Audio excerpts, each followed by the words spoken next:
Welcome to this episode of Pen to Paper Press Podcast. I'm Cindy Coaches.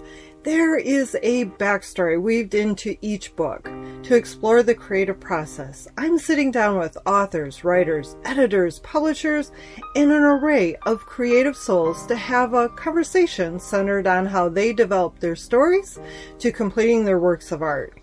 Each episode is an opportunity for us to explore mindsets, pearls of wisdom, and the experiences that began our journey as an author from the moment we put pen to paper.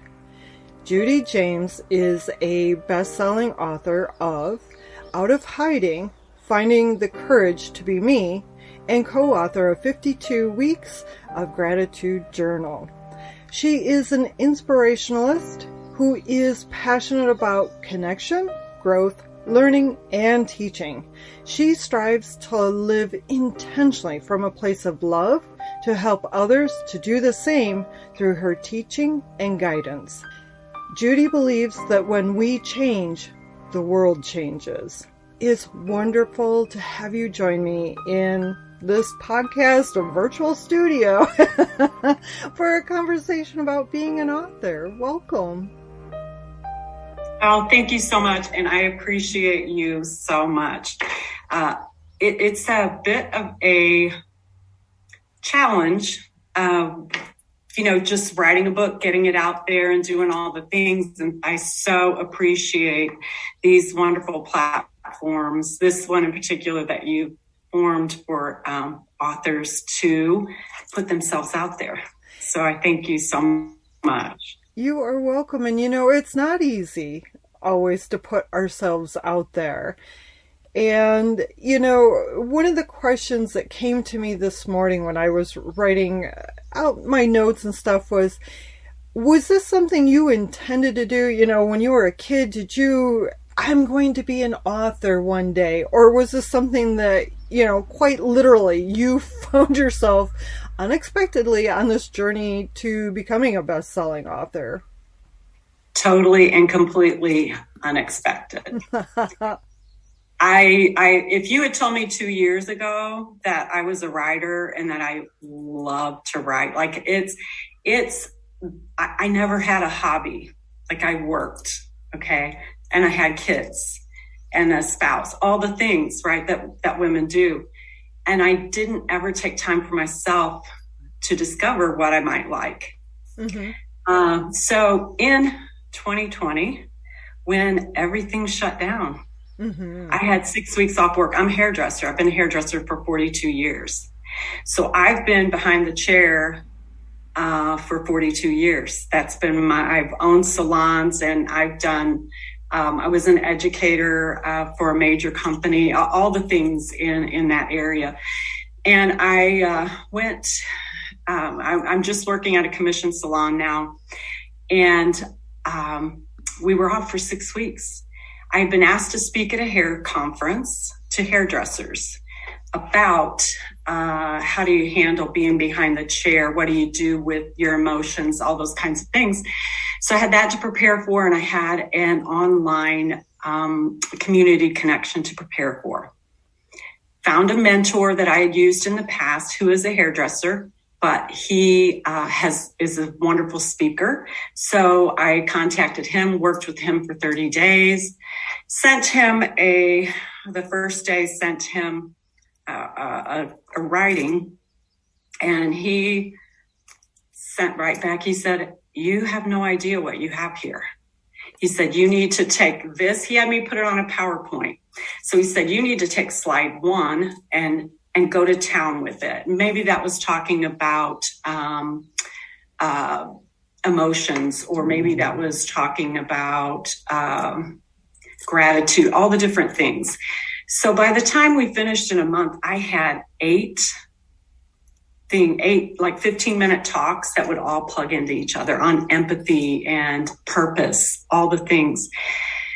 And I was just like, oh my gosh, what is this, right? I've never felt more myself than when I sit and write. I've never felt more myself. So here I am at, 60 years old. And so I just want to tell everybody it's never too late. And you can, just take the time to discover what it is that's in your heart. Bring it out to share with others, because it inspires them to do the same, that they can look inside. It's safe to look inside, So, it was a shock. It was a shock and a surprise. It's really interesting because there's those that never intended to be a writer, or those like me. I've always known I would be a writer. Now, I have 2 books that I've published, but I have all of these books that I have started, these novels, these, health and wellness type things that I've started. And so I'm finding it really interesting. And I was journaling this morning about the imposter syndrome and how our self-beliefs and where we pick those up. And so what I'm finding is that it is really interesting, because this was not where I was intending our conversation to go at all. But I just had the aha that those that don't intend to write seem to not get hung up on so much that it's got to be done this way, or those like you are less likely to get in your own way. Where for me, I'm in my way. I'm very much in my way, because this has been a dream. I've been told that, oh my gosh, you need to write, you need to get this stuff out there, so then I have that added pressure built up on top of me. Pressure. That's what I was thinking. Yeah. Yeah. And so I don't know why, but I just felt the need to share that. Not that, well, of course I'm oversharing. I don't need to do that. No, not at all. Not at all. I love that, because it's so true. The advantage I had, I feel like, was my age, because I said I waited my whole life. I can remember when I was, 4 years old, I knew I wasn't myself, right? I knew I wasn't on the outside the same as I was on the inside. And, I truly believe that's what I came here to do, is just to be me. And I feel like that's what we all came here to be. Some people, I think, have an easier time with that. I had a terrible time with that.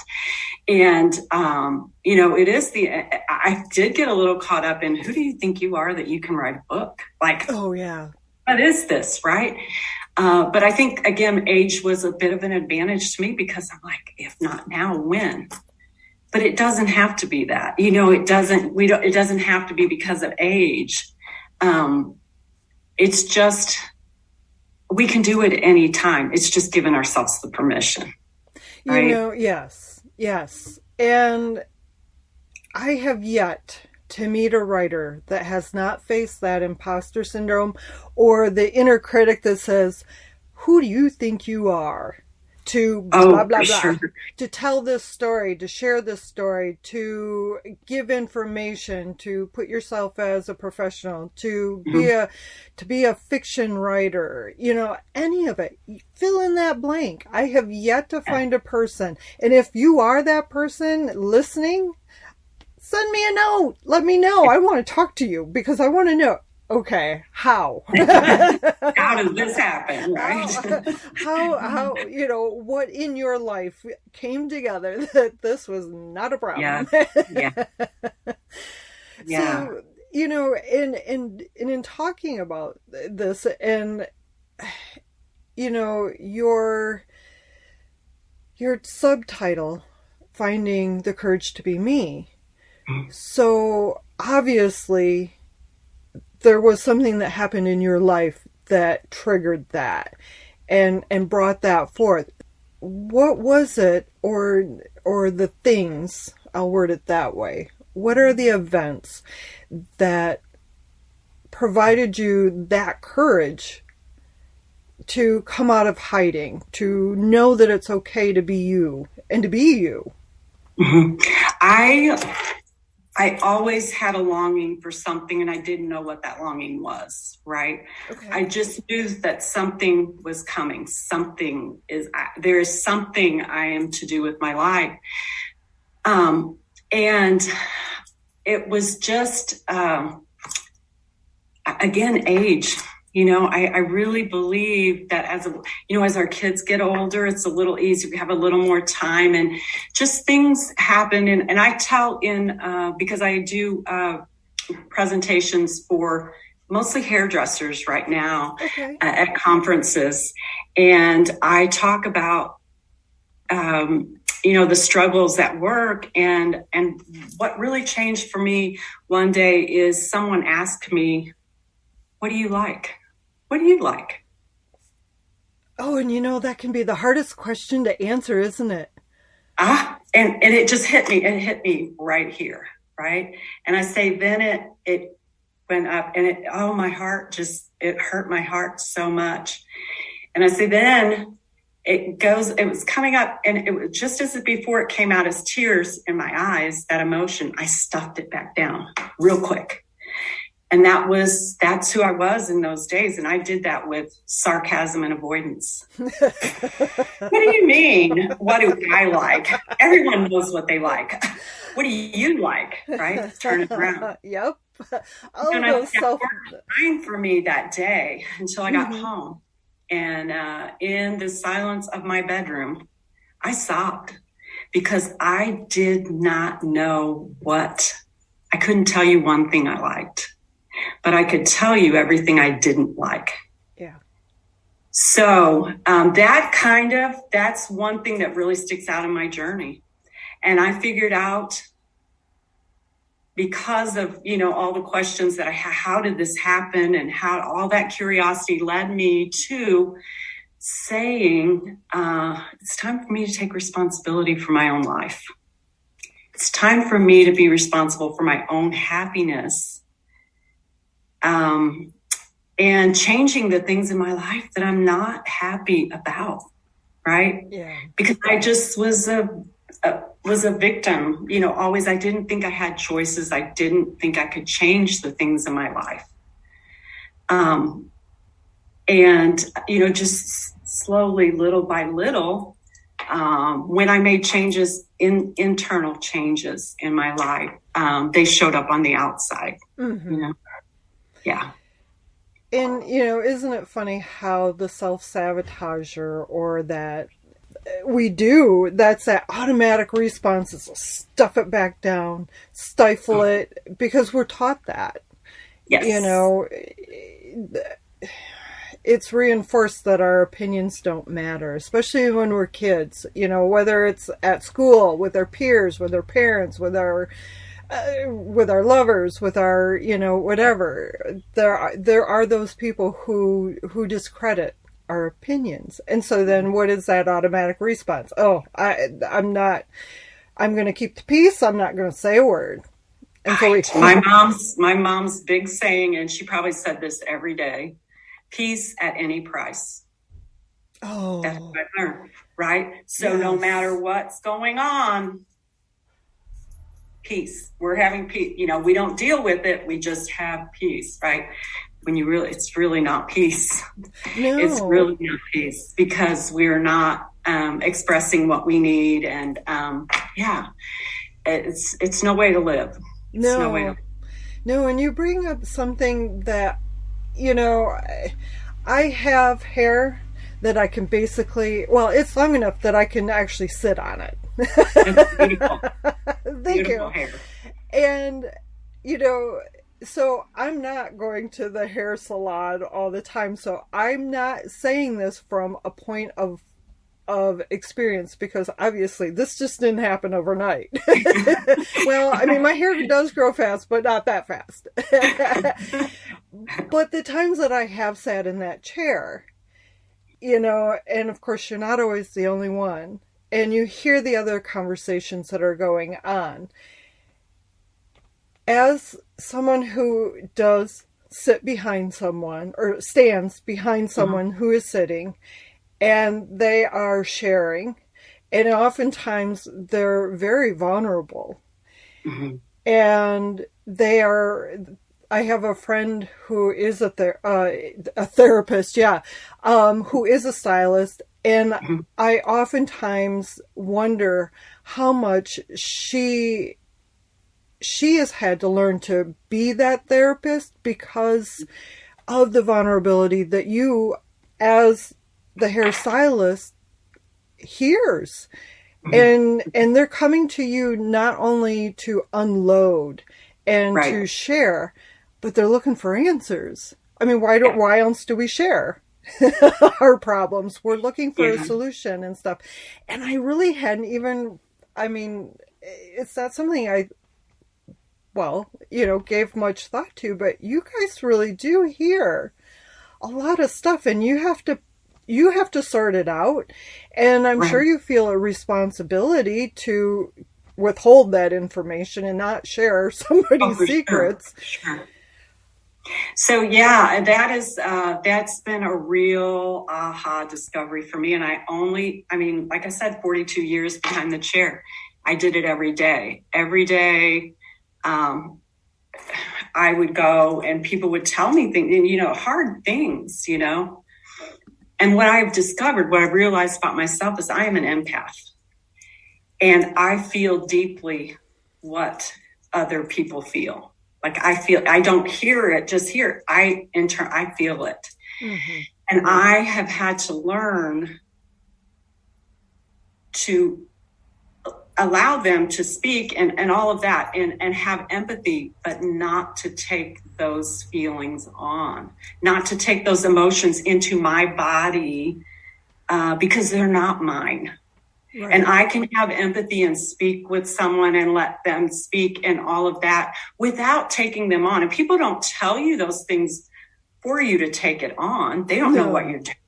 They don't know. They just don't know. So, and I say in my presentation, I have been a hairdresser for 42 years, but hair never has been my passion. My passion is connection with people. Yes. That's my favorite part and the most challenging part as well, being a hairdresser. So it is finding out how to maintain your energy and not give it out to all these things that are going on around you. There's just so many things that I've discovered again, and just in the past few years that have really helped me. Being an empath is a gift. It's a gift. Mm-hmm. It is. And it's a struggle when you don't realize and don't understand what to do with it. Right. I was a fixer. Like I had to fix everyone. Right. That's the kind of part of what you said about people coming in, and I thought I had to fix them. And I thought I couldn't be better until they were fixed. Right. So if I didn't come to some sort of, something that they would, could do or fix them, then I carried this burden. Right. So I did that with family, my mom in particular, her whole life. I did that with her. And you do it with siblings, you do it with your children, you do it with everyone. And then at work, I had it all day too.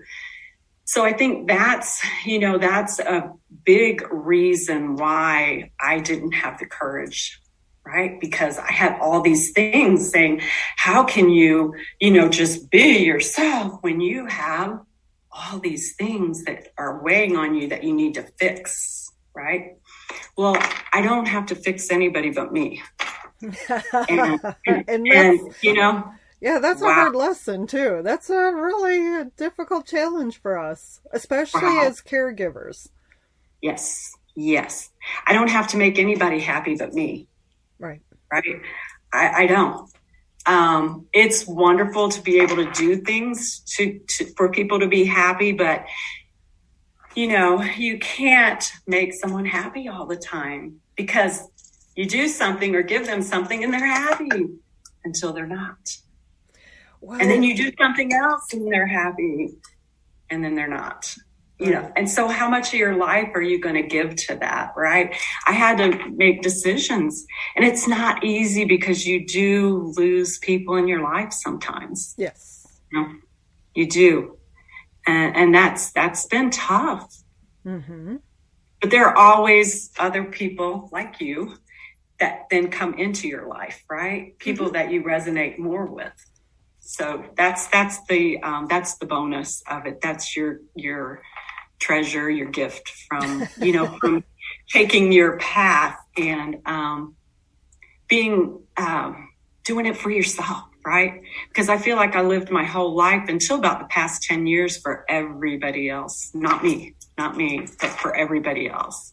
And as somebody who is the nurturer, and I'm not talking just women, I know men who are the nurturer in the family. And so the nurturer in the family, it is very hard for that individual to take the step back and say, you know what? I love you. That's your problem. You have to work it out. Those are your choices you need to make. I grant you free will, and granting somebody free will is not as easy as it sounds. And then giving ourselves the free will to make our own decisions and finding our own courage. And, you know, something else that I really would like to unpack is I have not heard the term inspirationalist. And so where did you come up with that? Okay, so this is a great story too. So I mentioned my mentor that I used. He's a hairdresser, and I watched his journey. He was on, I can't remember what it was, in the very early days, but do you remember Tabitha? Oh, yeah. Tabitha Salon Takeover, Tabitha Coffee. So he competed against her many years ago, and he knew Vidal Sassoon, all this stuff. So, you know, it was fun. But I watched his journey as a person, and he became this phenomenal speaker, like powerful speaker. But because he spoke from his heart, right? And just so that's who I learned from for those 30 days. And we worked not only on content, but on deliver and all this kind of stuff. So the very last day, he said, okay, now we have to get you like your little elevator speech, or you're this or that. He said, you have to have a title, like a title of some sort. And he said, inspirationalist. Is that even a word? So he looks it up on his phone and he goes, one who, you know, inspires others and speaks of spirit, whatever, all this thing. And he goes, oh, that's it. So it stuck. And I love it. I just love it. I love inspiring others. And so, yeah, it's just fun that he found that word for me. Yeah. That's interesting. I like that. Yeah, because I was curious where that came from, because it's not one I've really seen a lot of. And so, yeah, it was kind of like, okay, there's a backstory to that one. I'm curious. Yes. Yeah, for sure. So then are you currently working on another book, or? I am not yet. Okay. I think I magically thought that this book would just market itself. Oh, how we all wish that.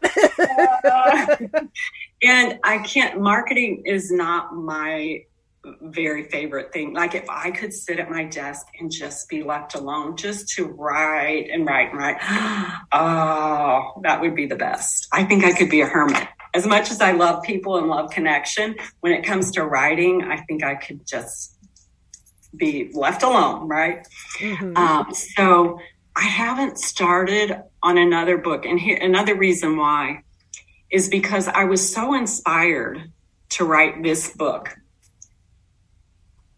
And I so got out of my way. And because I did that, it felt effortless.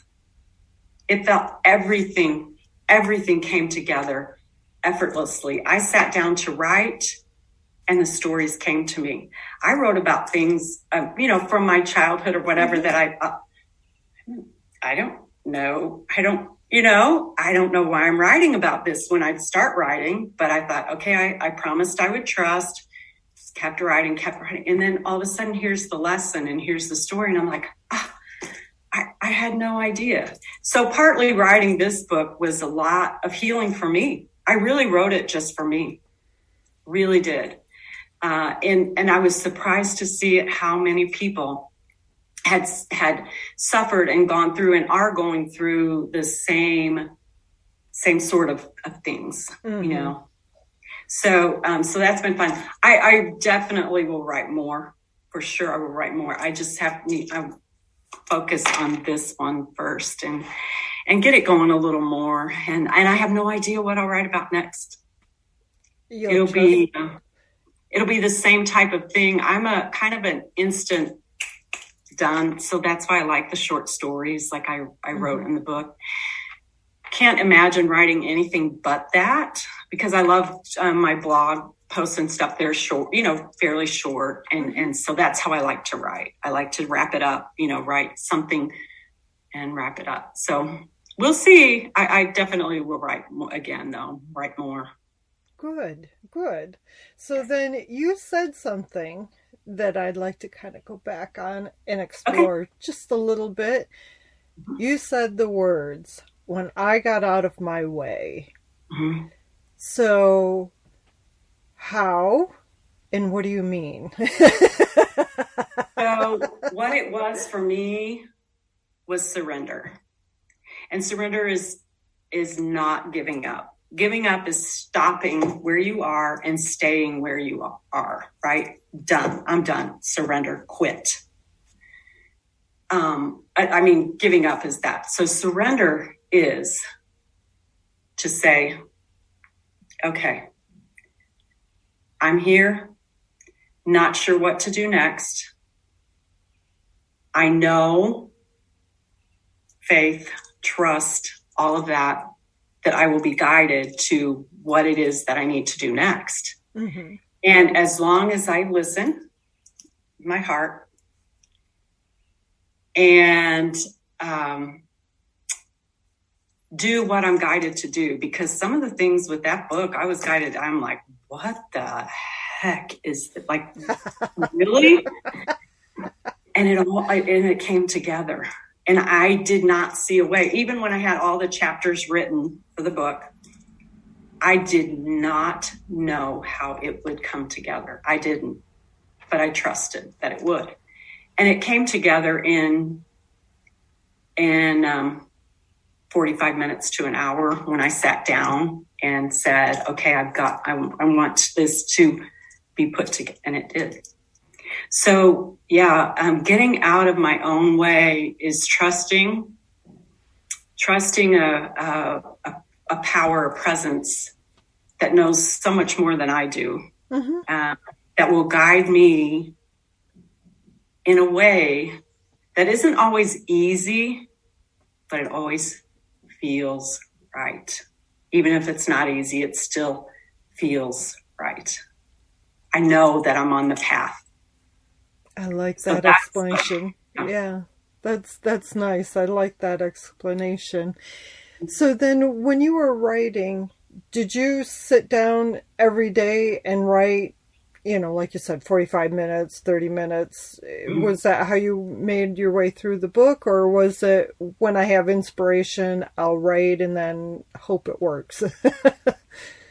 So this is funny too, because when I was in a mastermind group, okay, and for about 3 years, and my goal when I started was to get a website, and I didn't know why. Why do I need a website? I don't know, but I need a website, right? I wanted to start posting on a blog, maybe do this stuff. So a year in, and none of that worked.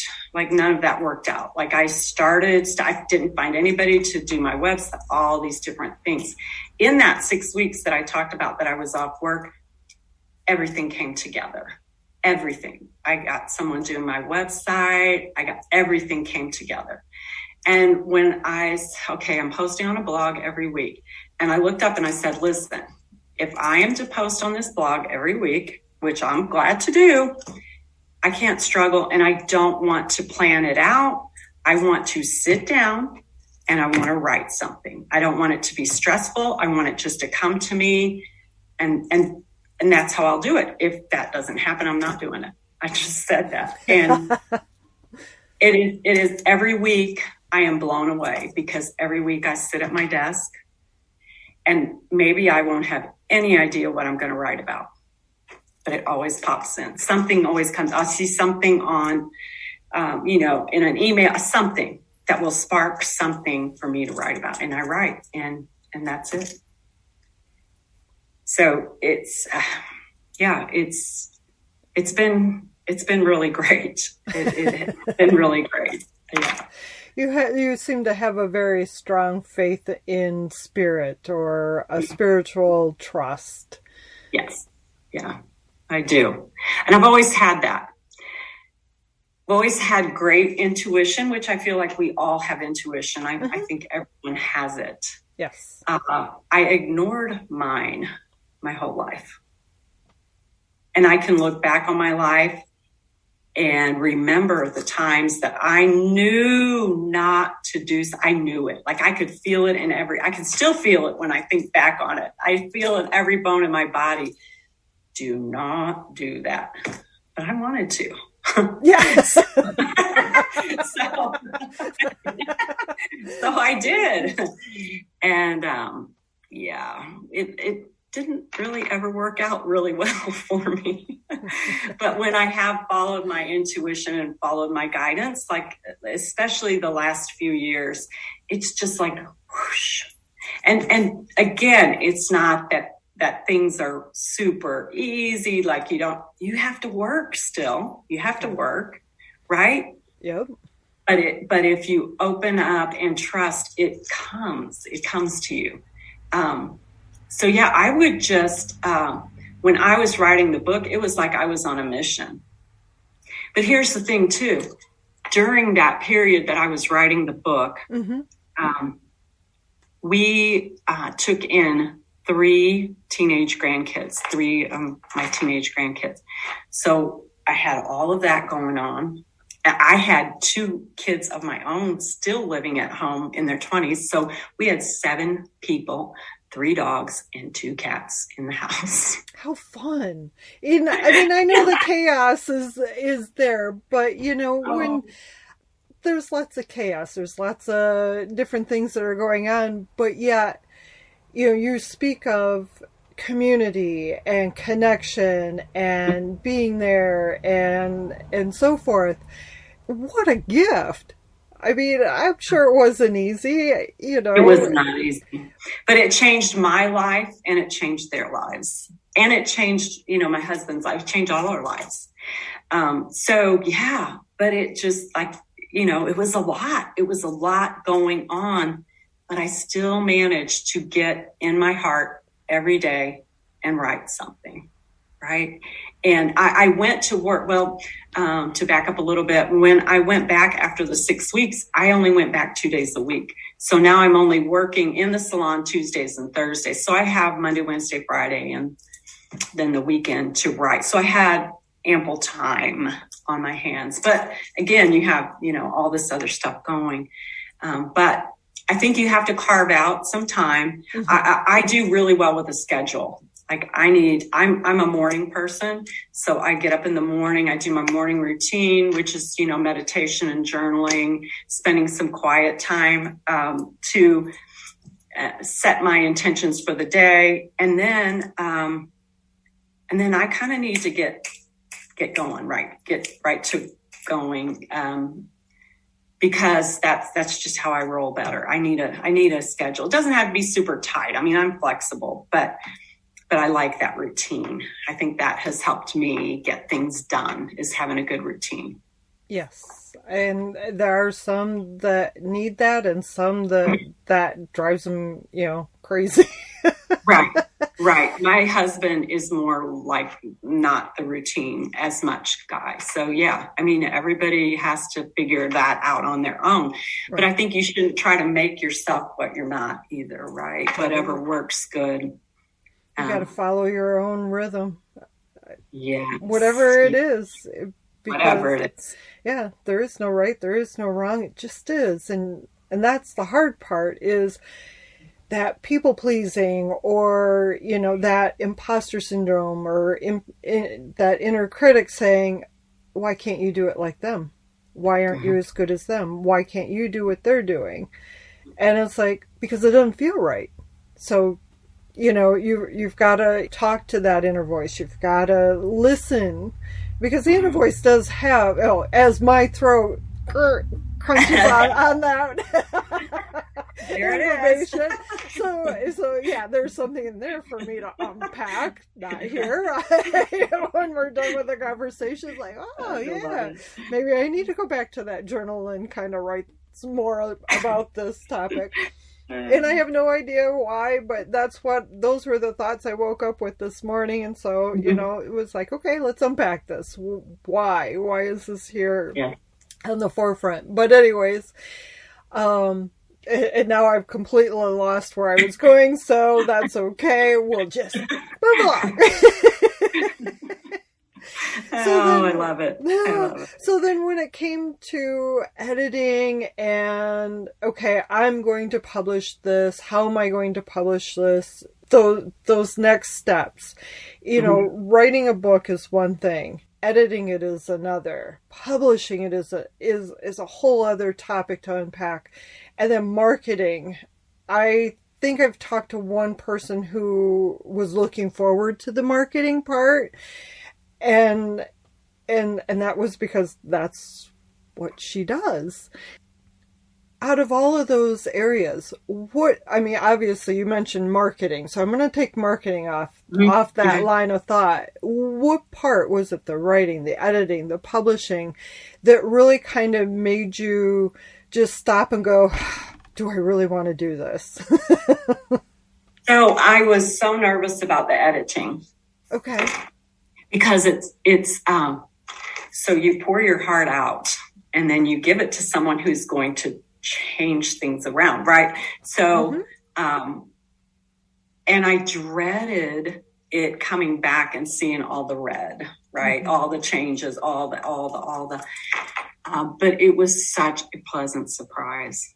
It was phenomenal what came back. So this editor could take 3 of my run-on sentences and make one really pretty sentence out of it, right? Right. And I didn't lose the meaning. I didn't lose what I was trying to say. And it still felt like me. It still sounded like me. And so many people that know me well read the book and they're like, I can hear you saying this, because I wrote it like I speak, really, pretty much. And so they're like, I can just hear you saying this as I'm reading this book. And it still kept that. So I was really pleased with that, but I was a bit apprehensive about that.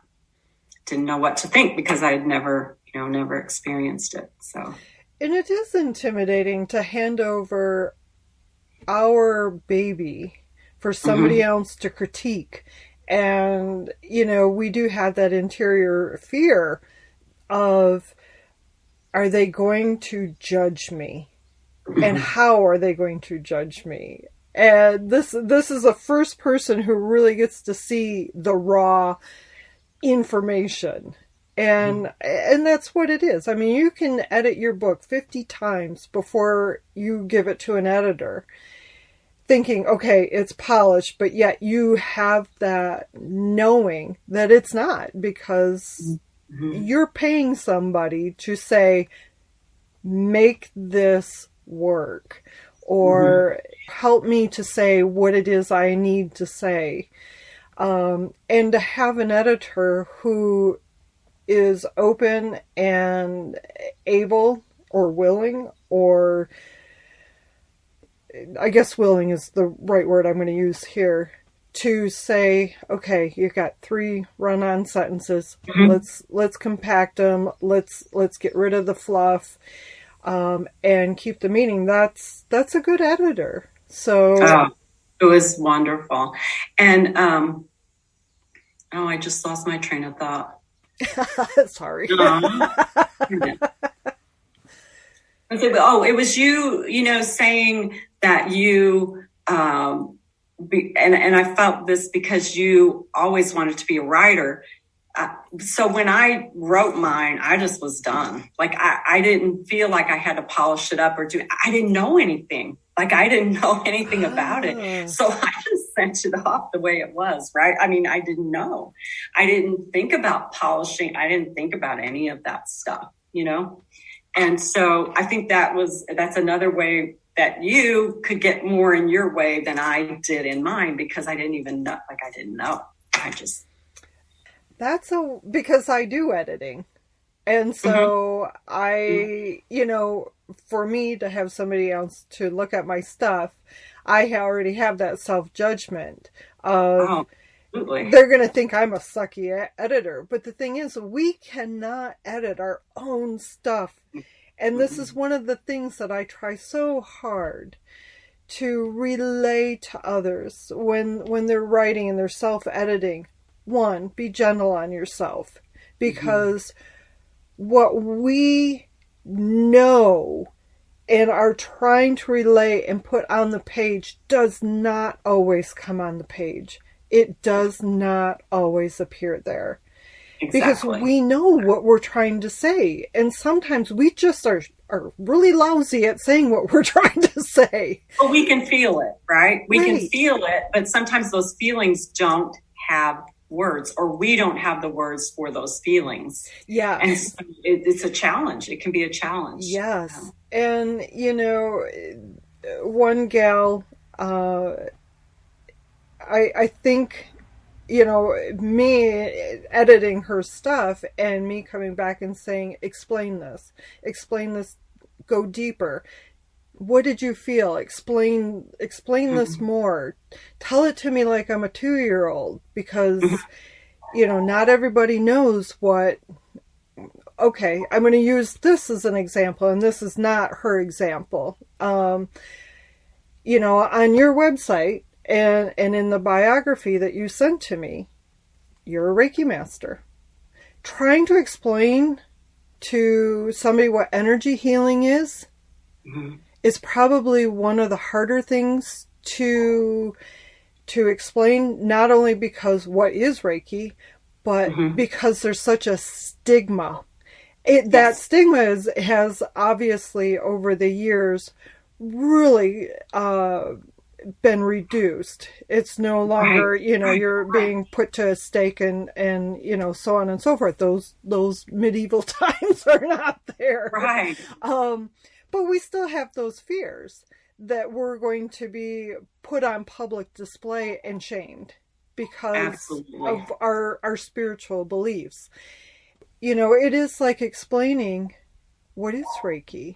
What does it mean to be a conduit of energy? Trying to explain those things is not easy. How do you explain how you feel when you're in love? Right. It's easy to explain how you feel when you're in anger, because those words we over the years have been conditioned to talk more about our anger versus about our love, about being compassionate. So trying to share those things is not always easy. It's not. It is not easy. It's not easy, but it's very freeing when we can do that, right? Yes. It's very freeing to be able to express ourselves. Yes. So what are some of the things, talking about freeing ourselves and stepping through our fear, what are some of the things that you learned about yourself in regards to marketing?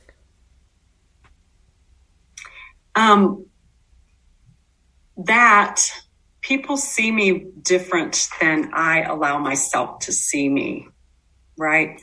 Okay. So I'm thinking that people are thinking, who does she think she is? Like, what is she doing? Blah, blah, blah, blah, blah. And, maybe there are some that think that, but the majority of people are like, I can't believe you wrote a book.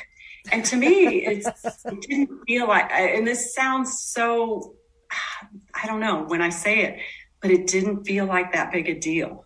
Like it really didn't feel like that big a deal. I mean, I'm so proud of it. All those things, it's not that, and I worked hard on that, but it came together so effortlessly that it just didn't feel like it was that big a deal. And so people see what I've done different than I see it. Does that make sense? And so I'm learning to take a step back and look at myself like I would look at my good friend that did the same things that I've done, right? Or a child or anyone that I would want to encourage. I'm really learning to do the same for myself that I will do for other people. And what a gift. It's been a challenge, Yeah, and what a gift to give yourself, to talk to yourself like you would somebody else. Right. So I just, I've been resisting this marketing piece, until just the last, and which is so ironic because as soon as I stopped resisting it, I got an email from you. I got an email from the bookstore that said, yes, we'd love to have your book, right? All these things, as soon as I got out of my head and stopped telling myself the stories that I was telling myself and started treating myself like I treat anybody else, Something that came up to me, and I'm curious. The writing classes that I've taken and the writing classes that I've offered, typically, and there goes that throat chakra again. Okay, Cynthia, time to unpack that one too. Oh my, this is more of like a therapy session for me than a conversation about your book. Wow. Anyway, so at the writing classes that I've offered and the writing classes that I've attended over the years, every single one always starts off with us all around the room, whether it's a virtual room, a physical room, we all have to say, I'm a writer or I am an author. Yeah. At what point, I mean, you mentioned that, this was not expected, this just kind of fell into place for you. At what point did you claim, I am an author, I am a writer? I don't think I did that until I launched, until launch day. I had launch day for my book.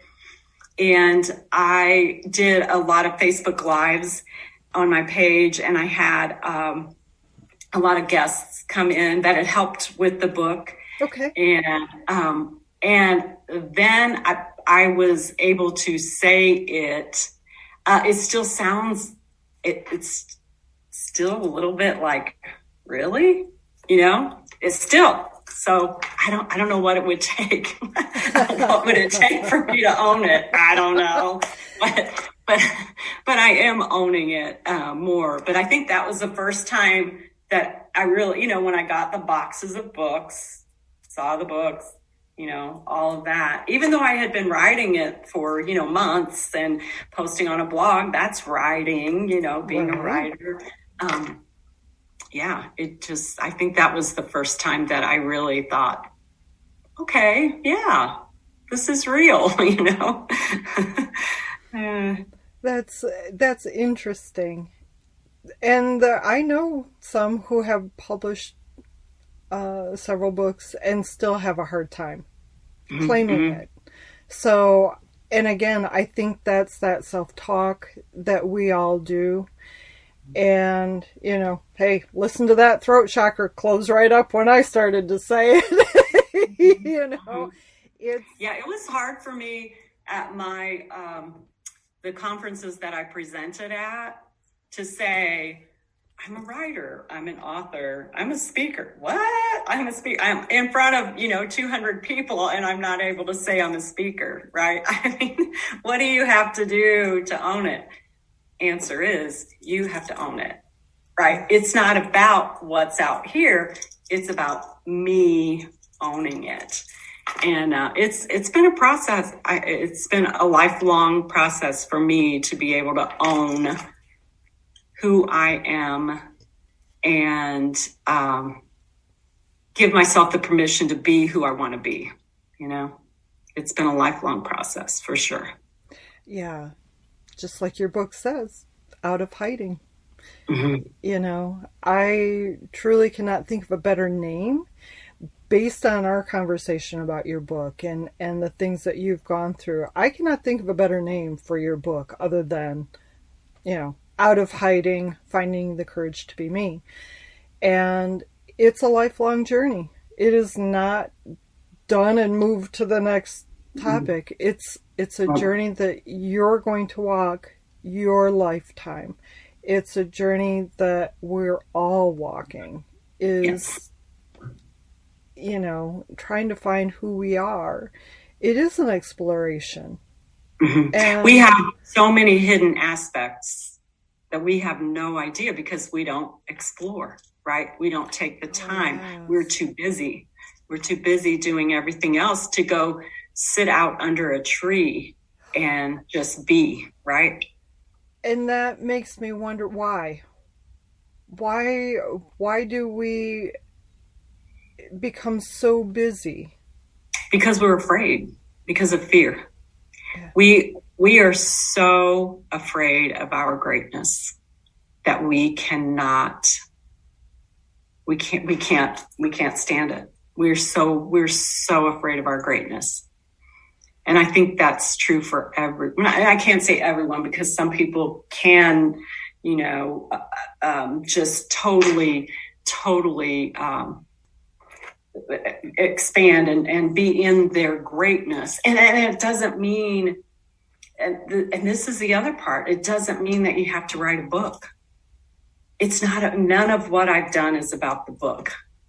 No. It's about me, right? It's about being me and expressing who I am and what I came here to express, what I came here to share.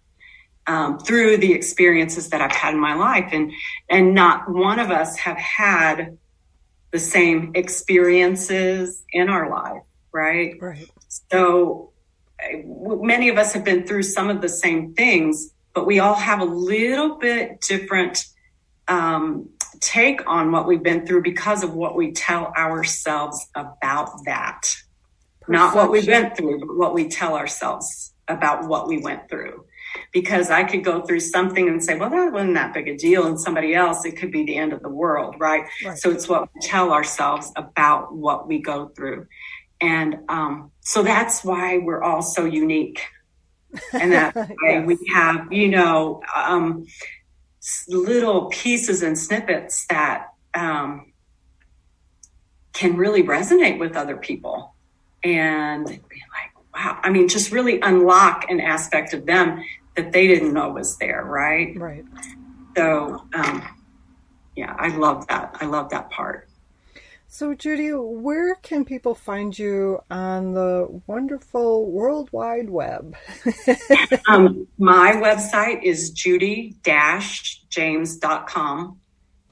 And I have a weekly newsletter that goes out on Sundays called Weekly Wisdom, and I post a blog on there, and I have some insights on my blog, kind of what I was thinking about when I wrote it, and then a few affirmations and some journal prompts on there. I love journaling, and I love to share that piece and try to get people to think a little deeper, right, into because it really is having the courage to do that. It's really, and see, that was another thing I thought was really not that big a deal. But damn, it's been tough. Sometimes it's been really tough. But man, being on the other side of that is just wow. And it doesn't mean that we don't still have challenges. Absolutely, we do. But being on the other side of that, you know where you were and you know where you are. So it's like, okay, I got this, right? And yeah, I love to share that because I used to be a yeller. I used to be angry, you know, I used to be stressed out, all the things, right? And I can't imagine being that now. I mean, I can because, you know, but yeah, it's just a whole different way. And it's just finding yourself. It's just the comfort of finding yourself. Is there a pearl of wisdom that you would like to share, whether it's on writing, on life? You know, is there a pearl of wisdom you'd like to share? Well, there's so many, so many. I think what it is love. Love is, there's just love and there's fear. And love is what we thrive on, what we long for, love and connection. And if we can be that love for ourselves first, because we have to do it for ourselves first, then that love goes out into the world. And that's why I say when we change, then the world changes. As an empath, I have had this overwhelmingly strong urge my whole life to make things better in the world. Like, you know, it's just all the suffering. It's just so hard to see. And it's for so long, I was so caught up in how can one person, me, how can I change all these things, you know? And one week it would be, you know, this thing going on and the next, and it's like overwhelming. How can one person? But what I've come to realize is that when I take care of this, that's what goes out into the world. And if I can inspire other people to take care of this in them, then that's what goes out into the world. And when enough people, you know, every time that we do that, it makes a difference in the world. Every time we greet people with kindness and love instead of judgment, that goes out into the world. So that's my thing. Love, just be love and stay out of judgment because we are deep in it these days. And if we can always remember love. I have love. I can't find it. I have love tattooed on both of my wrists because of shampooing, blow drying and everything. And I want a reminder of that every day. I want to see every time I'm doing things, when I'm writing, I can see it. I want to remember that. Need a reminder. I like that. And tattoos have a story behind them. I have yet to meet, well, let me rephrase that. I do know a few that have tattoos that are like, yeah, I woke up with it, you know? So, I mean, yeah, there's that is a backstory to it, but most individuals, when they have the tattoos, there is a story or a remembrance. For some, it's like a reminder of a period of their life. Yeah. Or an event that happened.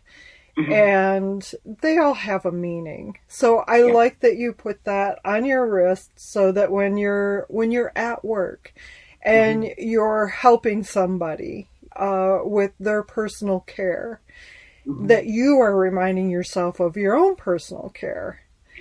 It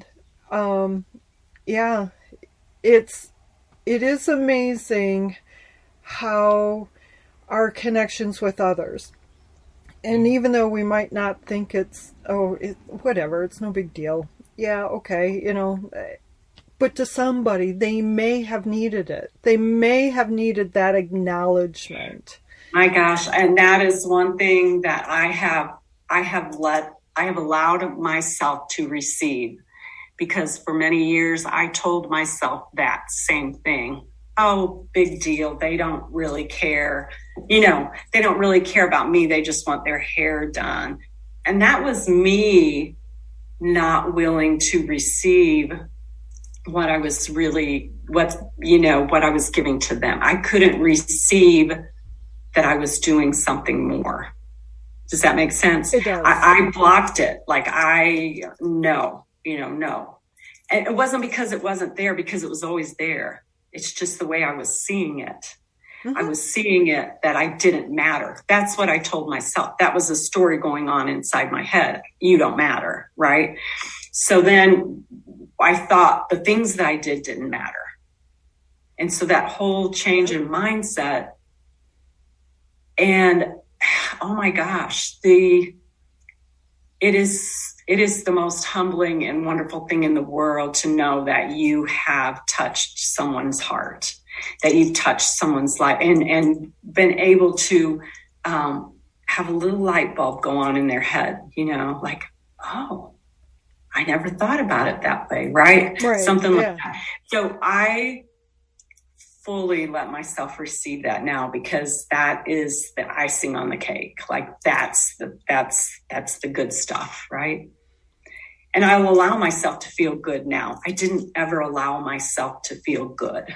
I kept myself in a low vibration of I don't matter, nobody, all those things. Mm-hmm. And now I want to feel good. Yeah, nobody cares. Nobody likes me. Mm-hmm. It's pointless. What's the point of doing this? Oh yeah, I've been there, done that, rode that train, Yes. And it's, I think we all do at one point or another, or some of us are learning to get off of that, and others of us are, have found that golden ticket that says, like you, I acknowledge, I receive, I understand, I know, I trust, I believe. Yes. And I feel that I can accept this, that I know I have made a difference in somebody's life, in somebody's day, in somebody's moment. Even a moment can make a huge difference. I mean, how many times have you walked? Yeah. And it's like, how many times have you walked into a store or whatever, or into your workplace, and you're just in this lousy mood, and somebody says, hey, how are you doing? And just that acknowledgement that, oh my God, I am seen, can shift we're our mood. So, and that's always I can't even tell you. I was probably in my 20s. One time I bought a wallet, and it had a little message in there, and it said, if you see someone without a smile, give them one of yours. Oh, cool. And since then, I try to be conscious every time, everywhere I am, to smile at people, because that is acknowledging them. It says you're important, you matter, and again, that's the same thing that you were saying. It can change your day. It can change someone's day. I see you. All things. I see you. Yeah. We all want that connection. Yeah, we all long for that connection. We do. And belonging, You and I could definitely talk for hours. For hours. We could. I want to truly thank you for this time, for talking about your book, the baseline of your book, and sharing a view of your writing process that is much different than my writing process. Well, not the process, but the longing to be a writer kind of thing, the accidental writer. And although it wasn't an accident. That was just not meant to be in your line of thought or consideration until you were ready. Right. Yeah, I would have never shared. 2 years ago, probably, it would have been really a stretch. I might have, but I don't know. It took me to be exactly where I was. I was a little stubborn. So, I had to be exactly where I was for it all to work, just like we all do. So, yes. Yep. I agree. So, again, thank you. Thank you for taking time out of your day and joining me. And thank you for putting that book out there. It's, as you mentioned, it's already making an impact, if I can say it properly. It is making an impact on the lives of those that are reading it. And what a gift. What a gift. And I'm really humbled by that. And I thank you so much again for this opportunity, because like I said, this is not the easiest part. This is easy. I love this. This is great. I could do this every day. However, the other part is not that easy. So I really appreciate you and all of your wisdom and everything that you do for me and all the other writers that you touch. So thank you so much. You are welcome. Before we end our time together, I'd like to say thank you for listening to my conversation with Judy James. You can find her website and information about this conversation by visiting pentopaperpress.com/podcast and selecting the show notes page for this episode. If this episode resonated with you, please share it on social media and with those who you feel will be inspired by it. Help spread the wisdom. You never know who needs to hear the messages that are weaved into our conversation. To receive future episodes in your inbox, subscribe to the Pen to Paper Press newsletter. And, of course, follow the Pen to Paper Press podcast on social media. Take care, and until next time, keep your pen to paper and write. Your words have power. Your story matters. Bye for now.